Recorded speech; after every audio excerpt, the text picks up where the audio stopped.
Okay, there we go. We made it happen. We made it. We made it happen pretty good. How you doing?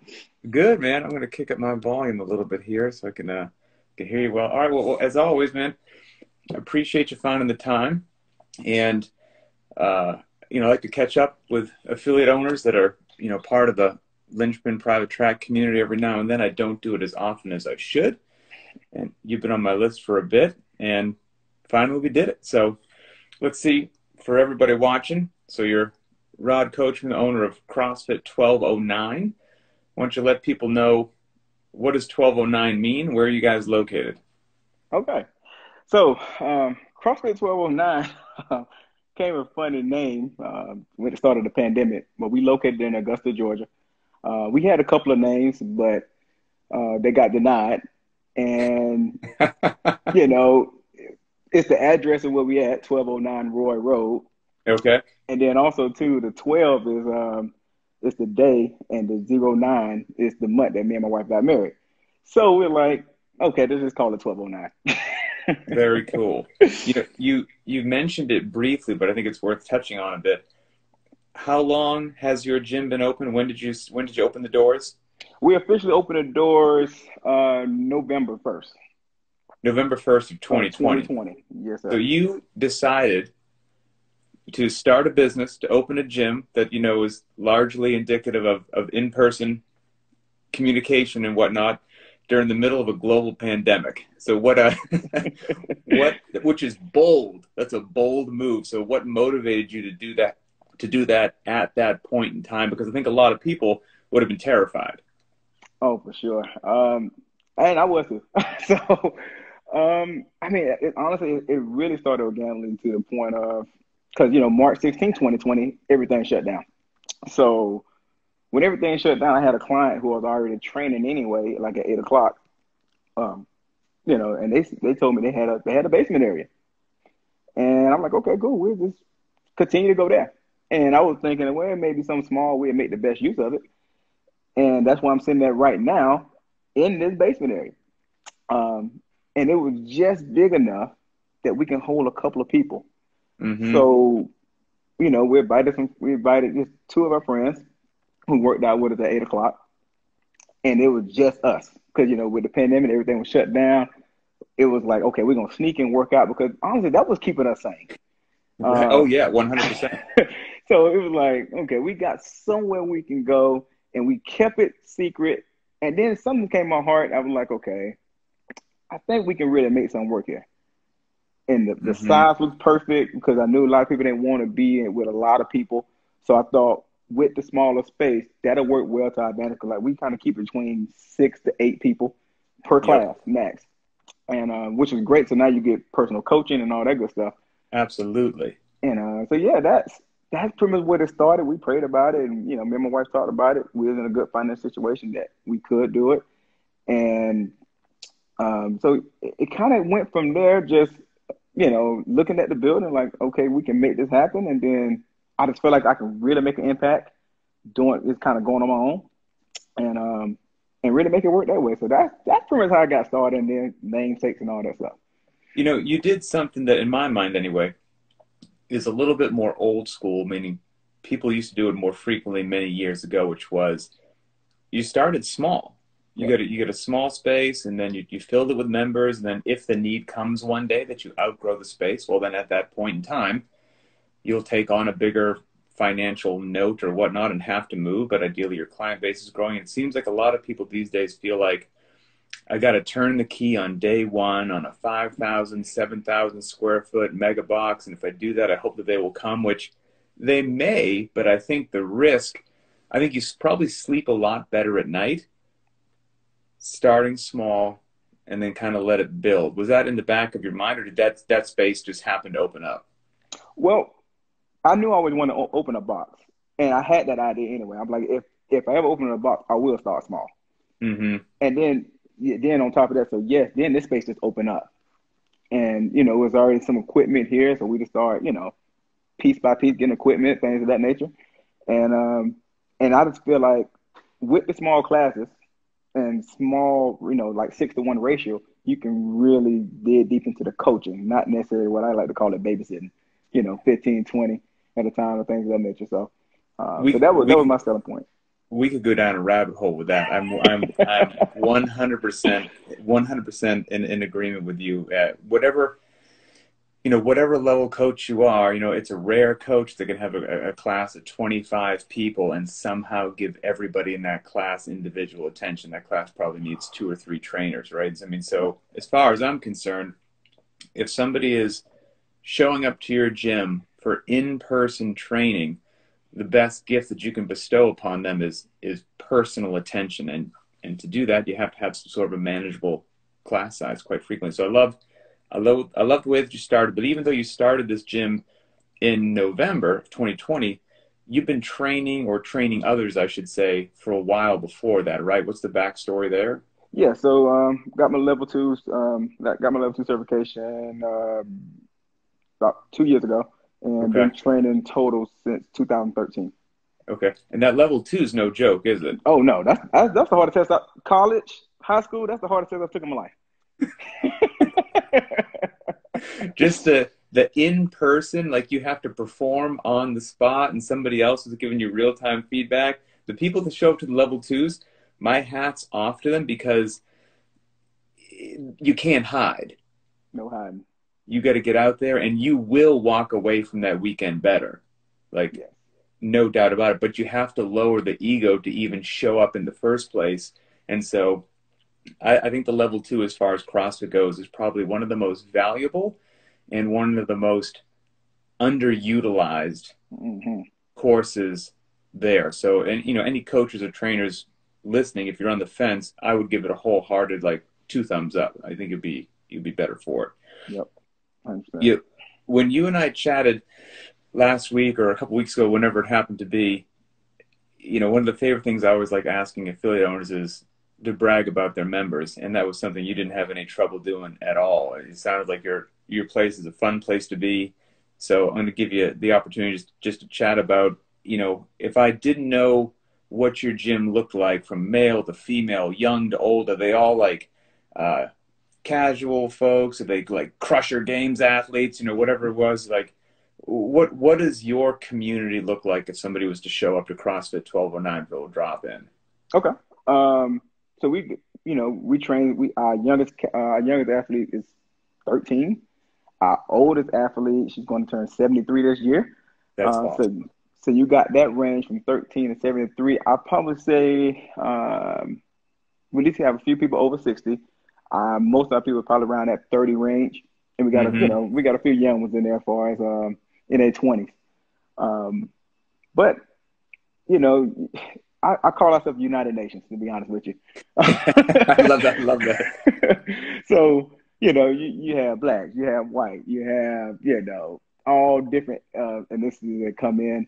And it's good because, yes, I know I'm a minority owner. Yep, newsflash, I am black. I'm a black CrossFitter. In case right? anyone's listening to this later on as a podcast, Rod is black, I am white. There you go.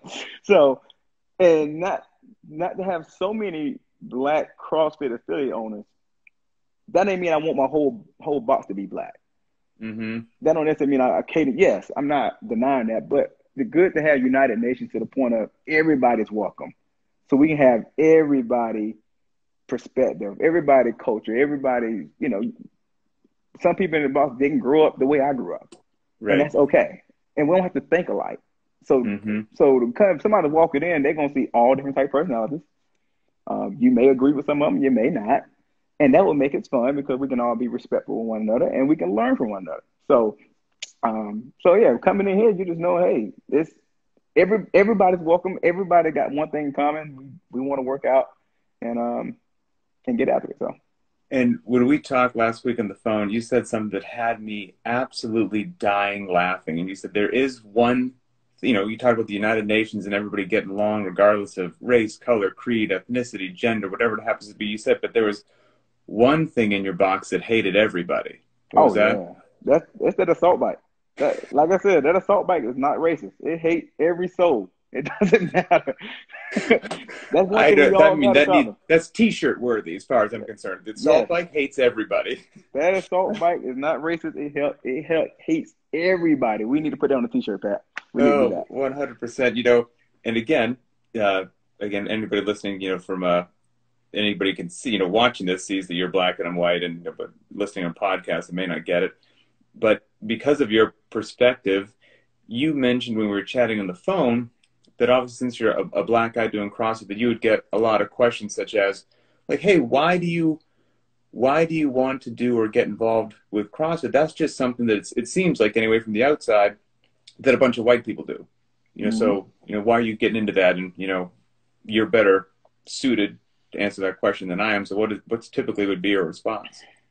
Well, when it, because see, you kind of look at the perception of the internet or things of that nature and figure out, okay, well, it's not acceptable to me.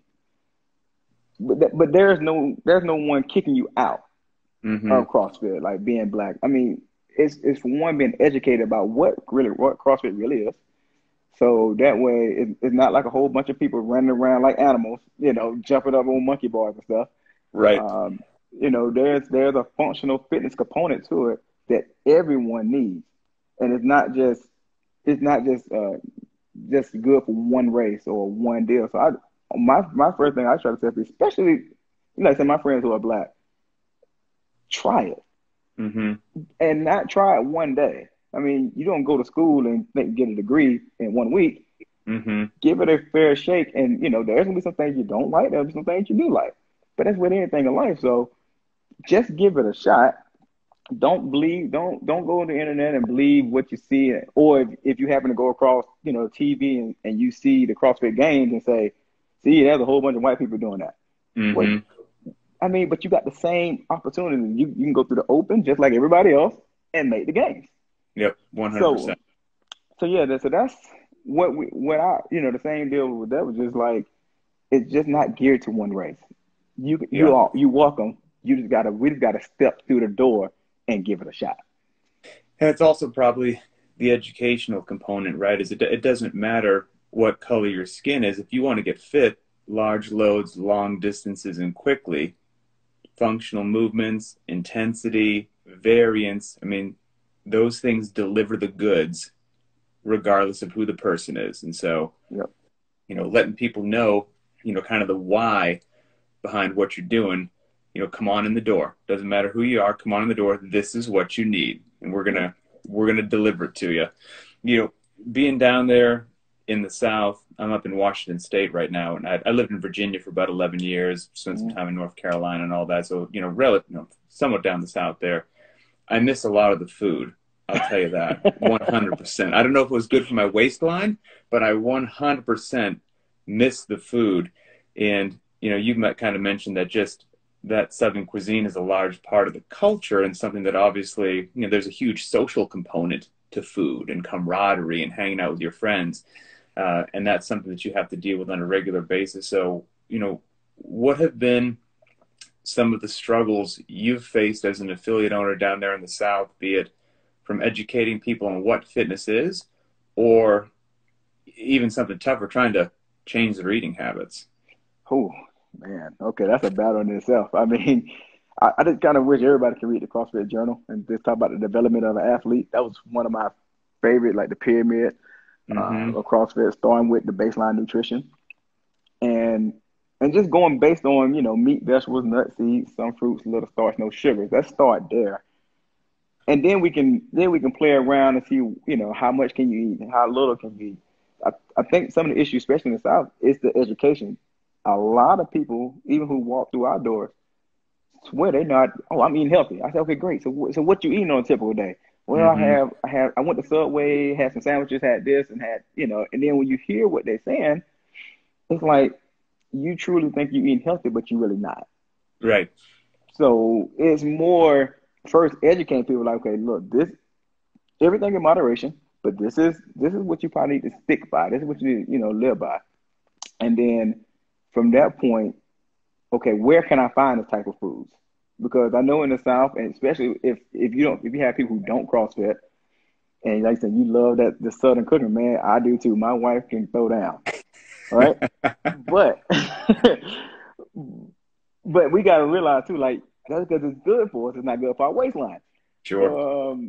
So So just finding the right quality foods, like where can we go to the grocery stores and find good foods, instead of every corner there's a fast food restaurant that you can just stop by. You know, the the inconvenience of just the hustle and bustle of life. You know, it's so convenient just to go grab something. Absolutely, Yeah. 100%. You throw in work and kids and schedules, and all of a sudden you just grab whatever you can, Hmm. and hope for the best. And and suddenly weeks turn into months, months turn into years, and all of a sudden your fitness is heading in the wrong direction. Man, we talk about baby steps, just bait, because as somebody walk through the door, even though I say that sentence, meat, vegetables, nuts, seeds, some fruits, little starch, no sugars. I'm not saying that, okay, never again in your life, never eat a piece of sugar again. Right. It just is unattainable. But we got to find baby steps to be like, hey, let's start off with one day, Yep. one day a week. 100%. Yep. And and arming people with the knowledge, I think, is so important because, like you said, a lot of people, I mean, if you hook them up to a lie detector test, they would pass because they really do think that they're eating healthy. They truly believe they are trying to make the best decisions possible. Unfortunately, just the information they've received from the media or TV or infomercials just is the wrong information. So if Yep. maybe you can put the right information in their head and they're already somewhat of a disciplined person who cares, well, now with that discipline that you already have, armed with the right information, now we're going to start moving in a better direction, as a person and as a community. So you're telling your people how they should move. You're telling them why it works. You're telling them what they should eat. You've got a great community from 13 years old to 73 years old. So there's a 6 decade span in there, which I think is incredibly cool. Um, what are some of the victories you've had of either people gaining back some mobility or strength or getting off medication, just kind of the good stuff the coaches love to see actually happen? Yeah. Um, well, for one, first and foremost, they actually get my mom in here. That's Mom, a huge mom, victory. I have not been able to get my parents to do CrossFit in 16 years. So you're already winning as far as I'm concerned. yeah, mom come in on the regular. She's doing great. Actually learned how to snatch today, so that was great. Oh, Um, that's awesome. yeah, she learned that today. But just hearing the stories about people body fat percentage going down. Um, like my older client Irina, she told me she got off of diabetic medicine. So stuff like that I like to hear, because I feel like once we get that straightened out, the waistline, your weight levels, all that's gonna take care of itself. But Hmm. let's start going from, to get out that sickness mode and try to start going to, wellness and all that good stuff. Um, but you just hearing people, the confidence that people get, and I'm talking from the kid standpoint, because we train kids in the summertime, and just hearing or seeing them do other sports, because usually I try to follow most of their sports outside of CrossFit. We encourage that, Okay. and to see the confidence level with their sport just by seeing when they first started CrossFit. So you don't. Most people come in and their number one goal is like, okay, I want to lose weight. But I think once you realize and take a step back and realize, okay, hey, I'm getting a little more confident. I can do more. Right. I'm off this medication. Man, I used to couldn't do a pull up, but now I can. Um, then you want to say, I think some of my favorite things when people say, well, can my mom come here? Yes, your mom can Hmm. come here. It's a safe environment that your mom can come and have fun and rock and roll with everybody else. And blood pressure. Just really getting people off the meds and now letting exercise be your medicine, let food be your medicine. So then that way you can start living a quality life. And that's You the name know, of the thing. I may have to reverse my previous statement, where I said that maybe it was crazy for you to open up during a global pandemic. When you frame the conversation like that, you could make a heck of an argument like there's no better time to open up because, quite frankly, what does the world need more than good movement and good food? Like, and you know, before the pandemic, when CrossFit would say things like, "We're saving lives and literally changing the world," some people are like, "Okay, that's Yada nice. yada That's yada. hyperbole and that's big talk. I mean, come on, let's not get crazy." Hmm. But I mean, it's terrible that we had to go through a pandemic like we're going through right now to actually see like, no, we're actually saving people's lives and keeping them, hopefully out of the hospital. If they are in the hospital, hopefully for a shorter period of time than somebody who is not training, and Mm-hmm. hopefully they recover faster, all that stuff. Yeah, maybe you actually opened up during the perfect time, now that I think about it, for anyone at home or in their car listening that wants to know, did you have a secret? How did you convince your mother to start CrossFit? Was there a secret technique, or what happened? Oh, Pat, a lot of prayer. Showing her videos of the 73-year-old client Irina, just showing like, look what she's doing, and she do burpees and everything. And I'm like, she's older than you, Mm-hmm. um, and plus a friend. So it's good to have an accountability partner. So both of them come together. Um, I think those three games, them three was the secret ingredient. And then when she get here, I, at the beginning, again, it's not too hard. Are you doing it right? Yeah, you're doing it right. Mm-hmm. Just to keep you in the door, get the habit of coming. And now we just at the stage now we can start coaching because now she's in the habit of coming. And my Nice. main thing was just keeping her safe, Yep. having fun. We let her pick the music. She have a good time. They may dance every now and then. Great, no problem with me. Just baby steps. Baby steps. So now just doing that and have her comfortable coming to the gym. Because my mom told me, she said she never worked out, not even high school. Mm-hmm. So to coming from not never working out to now you trying to do Olympic lifts, that's just a big jump. So baby steps in between and just let them have fun. So To anybody listening, I would think, just the way you're talking about your athletes, your community, the people that you're celebrating, I would think it's very obvious that even though I've never walked through the doors of CrossFit 1209, that it's just a fun place to be. You've got a good community. And that's one of the things I think is tough to, I guess there's not a recipe for it, right? Like I can explain programming or a deadlift progression or how do you learn the push jerk or, how should you eat? Like those are almost systematic, once mhm. you can give somebody the blueprint. But if somebody's like, I want an amazing community, that can be a little bit tougher to guide somebody on. You appear to have done it, be it intentionally or by accident. Do you have any, how would you say you create a strong culture in a gym? Well, as a coach, don't be too hard on yourself. I mean, I always, and again, we follow CrossFit Linchpin, and that helps out a lot too. So I ain't got to think about programming. That's great. So I can focus on community. But also with that, don't be so hard on yourself. Don't be so stickler. Like, okay, we got to do this. Oh, we Mm-hmm. got to do 7 sets of 2 snatches today. No, Mm-hmm. that's the goal. But sometimes too, it's more like a gut feeling to feel like, okay, how the app. This is time for our athletes to kind of let loose a little bit. Should we Mm-hmm. not push as hard? Should we have a little fun? Should we just talk about music like what we like to do at 6 o'clock in the morning? Should we talk about just whatever and Right. just know your athletes, but also too knowing in the back of their mind that they did come here to get fit. Yep. So it's that give and take. Some days we like, okay, let's just back it off a little bit. We may do 5 rounds instead of 7. No big deal. Yep. But we had fun. And I tell people sometimes, whatever. I was like, did you sweat? Did you have fun? Yep, Mm-hmm. we good. We come back tomorrow.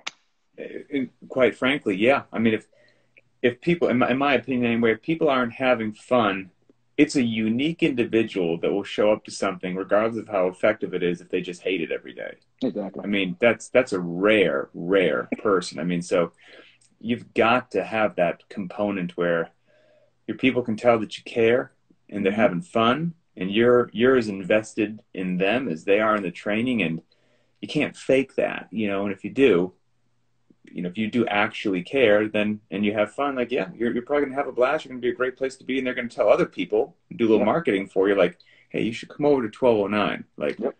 not only am I like he's tough on me, but somehow it's fun at the same time, and that's a delicate tightrope to walk. So let's say that somebody's watching this or listening to this, and you've fired them up, you've motivated them, they're like, man, I've been on the fence for a while about opening a gym, but you know what? I think I'm going to give it a whirl. Um, what are the top few things that you wish you had known prior to opening your doors? What would be your little pearls of wisdom? Hmm. Open the doors.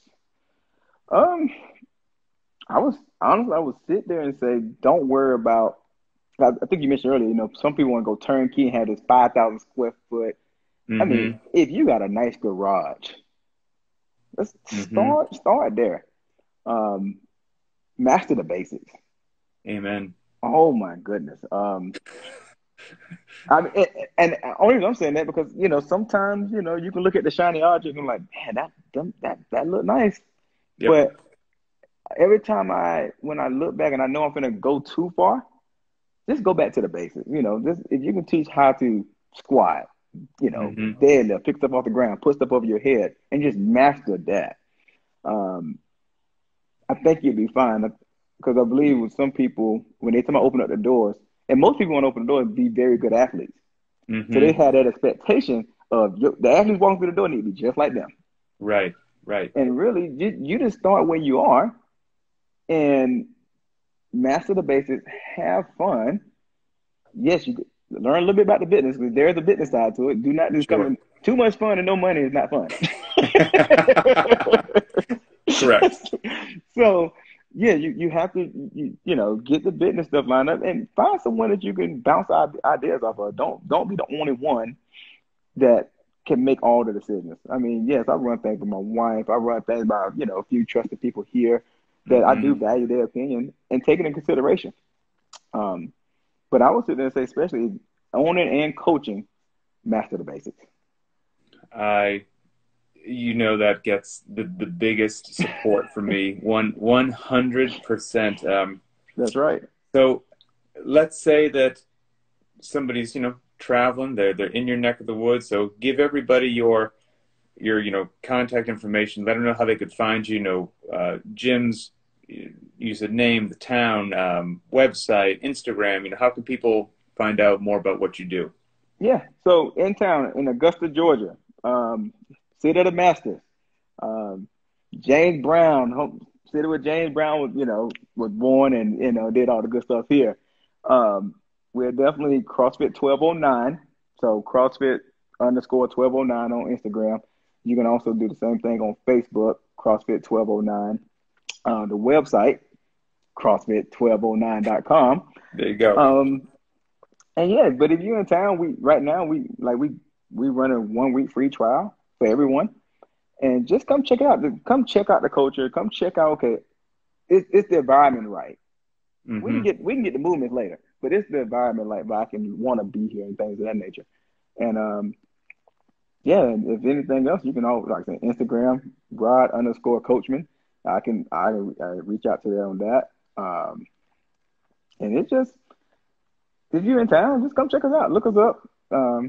Anywhere. We here. So Love it, man. Well, Rod, like I said, I appreciate you making the time. I appreciate you um, opening up your community to our community, the whole 9 yards. And if I find myself in Augusta, Georgia, we're going to eat some bad food, yes. and then we're going to go get in a workout at your We facility. we were getting the workout and Pat, I cannot go without saying like it's been an honor to follow you and I mean even when you're working at HQ, just hearing all the things that you do and just the knowledge. Because like I said, when I was saying, I said, look, I've been a fan of yours for years, and I knew if nothing else, if I was gonna have to do a programming, there was only one choice.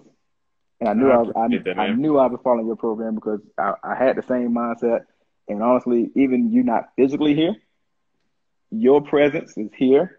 And also how you program the workout, it take that burden off me that I can really focus on the members. So I thank you for the great program that you give us, and it's awesome.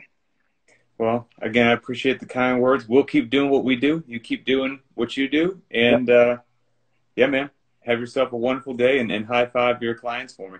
I sure will, man. I'll tell them. All right, Rod. All Talk to right, you take later. care. All right, bye Bye. bye.